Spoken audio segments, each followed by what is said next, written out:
In a generation where people have written them off and thought nothing good could actually come out from this generation, they call them Gen Z or the Millennial generation.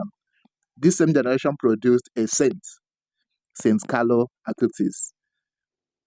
This guy was born on 3rd May 1991 to Italian parents in London, but they relocated to Milan where he grew up. Diagnosed at tender age of leukemia in 2006, October 12th, he died of that same sickness. Now, how did he become a saint? Carlo Acutis, when he was young, lived his life celebrating others, loving Christ. He loved Eucharist so much. He was always going to church. That's Mass. He was always punctual. From the age of 7, he already started going to Mass. Very, very punctual in whatever they are doing in church. He loved God so much that he was also standing for the vulnerable. He used the little in his pockets and gave to the homeless. He was standing for those who were being bullied in his school. He stood for those children who were being teased by others. He never loved seeing others being treated bad. This guy did not grow up in a religious home. As a matter of fact, the mother said that the only time she has gone to church was when the guy received his first Holy Communion and during her marriage, during her wedding. So you can actually imagine. So what is your own excuse of not going to church always? This guy was never inspired by the parents to be going to church always. I don't know where he derived his inspiration from. He did not just stop there. He wanted to evangelize. How did he do that?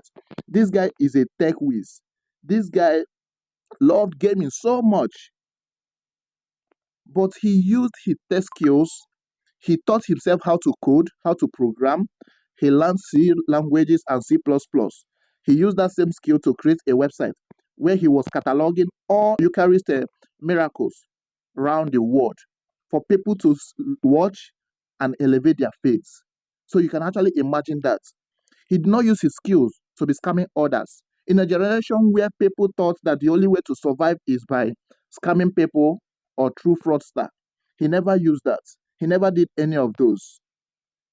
So when he died, Pope Benedict XVI had to recognize him as a saint. After some certain persons has gone to his tomb to pray and received miracles, he recognized him as a saint. But just 2 days ago, he was canonized by Pope Leo XIV. You can actually see the masses that came out for the canonization mass. This is massive. So you don't actually have a reason not trusting and believing in God. You don't have a reason not saying that you cannot succeed in this life. If this young guy can actually succeed in a sinful generation like this and still become a saint in a generation like this, what are you? Many of you out there think that the only way to survive in this world is by doing hookup or becoming a Yahoo boy, becoming an Azaman. See, uh, you better change, oh. You better change. You better change. This generation is taking over. There are a lot of people out there who are still righteous, even though this generation is seen as a sinful one. There are many of us out there. Yes, I'm counting myself in because this guy also loves photography. This guy also, in fact, I see my life in him. You can actually imagine. You can actually argue in the comment section, but I am seeing my life in him. I will. You don't know. I might become a saint tomorrow. So imagine you coming to my team to pray. Saint Dara, pray for us. I go slap you. I go wounds you better slap. You better repent now.